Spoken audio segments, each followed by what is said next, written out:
पहले पुरअमन धरना, फिर मुजाहरे और फायरिंग में हलाकतों के बाद कर्फ्यू से तवील खामोशी। लेह हिल डेवलपमेंट काउंसिल के आईवान का यही वो सदर दरवाजा है जहां पर लेह में मुश्तिल मुजाहिरीन और फोर्सेस के दरमियान झड़पें हुई थी और बाद में 4 लोग हलाक हो गए थे और 100 से ज्यादा जख्मी थे। आज इस हाईवे पर हालात पुरसुकून हैं क्योंकि कर्फ्यू में ढील दी गई है, लेकिन एपेक्स बॉडी के कायदीन अभी भी कहते हैं कि उस वाक़े का जुडिशल प्रोब होना चाहिए। गवर्नमेंट अगर यहाँ पर हर एक जगह पुलिस लगा के इसको नॉर्मलाइज दिखाने की कोशिश कर रहा है, मेरे ख्याल से ये तो गलत होगा।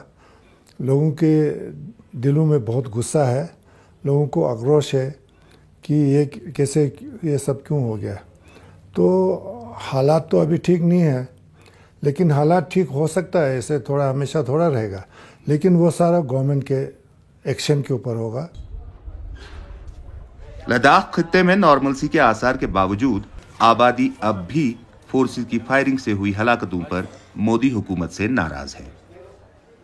जब भी मैं उठती हूँ I wake up with a very heavy heart, thinking कि मेरे लद्दाख को क्या हो गया है। युवाओं का जिस तरह से हालात आप देख रहे हैं, जॉब्स की क्राइसिस काफ़ी है, अनएम्प्लॉयमेंट की काफ़ी है, और यहाँ पे खासकर लोगों की मांग ये भी है कि ज़मीन को किस तरह से सेफगार्ड किया जाए। संविधान में एक प्रावधान रखा गया है जो 6 शेड्यूल कहा जाता है, तो ये कॉन्स्टिट्यूशन में ही, इंडिया के कॉन्स्टिट्यूशन में एक प्रावधान है इस तरह की जनजातियों को जो विलुप्त होने के कागार पे हैं, इनके बचाव के लिए, इनके संरक्षण के लिए एक 6 शेड्यूल करके एक सेक्शन है जिसमें इंक्लूड होने के बाद एक कानूनी प्रोटेक्शन मिलता है लोगों को। खतरा किससे है?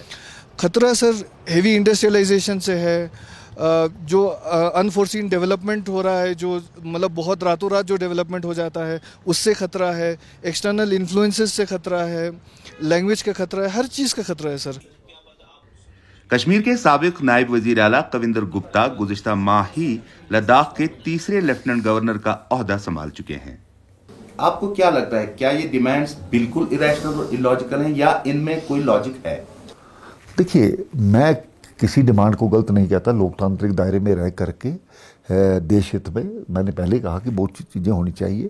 संवाद में कौन कौन सी जो बातें हैं वो केंद्र मानता है, कौन कौन सी चीज़ों पर चर्चा की जा सकती है, करनी चाहिए, लेकिन ये बातचीत से हल निकलेगा, ना कि दबाव डालने से। उन्होंने जो 5 साल पहले वादा किया वो एक चेक की तरह है। लद्दाख की मुतालिबाती तहरीक के रहनुमा सोनम वांगचुक को इंडियन हुकूमत ने राजस्थान की जेल में कैद किया है। ताहम नई दिल्ली ने दोबारा मुज़ाकरात की पेशकश कर दी है, लेकिन लद्दाखी सियासी इत्तेहाद ने वांगचुक की रिहाई तक इस मुज़ाकराती पेशकश का बॉयकॉट किया है।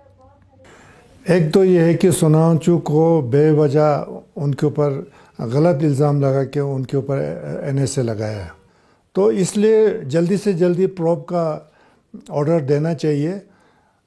ये सारा होगा तो हम टॉक्स के लिए जाएंगे। 2019 में आर्टिकल 370 की मनसूखी के बाद लद्दाख को कश्मीर से अलग करके यूनियन टेरिटरी बनाया गया तो लद्दाख में मजीद हुकूक की तहरीक छिड़ गई। यहाँ के लेफ्टिनेंट गवर्नर को इत्मीनान है कि लद्दाख में कुछ हलकों की नाराजगी का कोई जवाब नहीं। लद्दाख वाले हमेशा यूटी की डिमांड किया करते थे, दूर दराज का इलाका होने के कारण से हिल काउंसिल की डिमांड किया करते थे। भारत सरकार ने उसको पूरा किया। आज तक लद्दाख में जिस तरह की डिमांड्स हुई उसको माना है, लेकिन संविधान के दायरे में रह करके देश हित में राष्ट्र की एकता और अखंडता को देखते हुए जो चीज़ें हैं उसी दायरे में ये चीज़ें तय होनी चाहिए। लद्दाख में आम जिंदगी जुज़वी तौर पर बहाल हो गई है, ताहम अब भी रात का कर्फ्यू नाफिज है, लेकिन नौजवानों का गुस्सा पूरी तरह ठंडा नहीं हुआ है। सोनम वांगचुक जी को उठा दिया, वहाँ पे प्रिजन में डाल दिया जोधपुर में, या हमारे बच्चे शहीद हुए, बहुत सारे इंजर्ड हुए, फिर भी we will look above that and we will follow our own path peacefully to get what will be rightfully ours। जो हम मांग रहे हैं that is a very constitutional right है हमारा।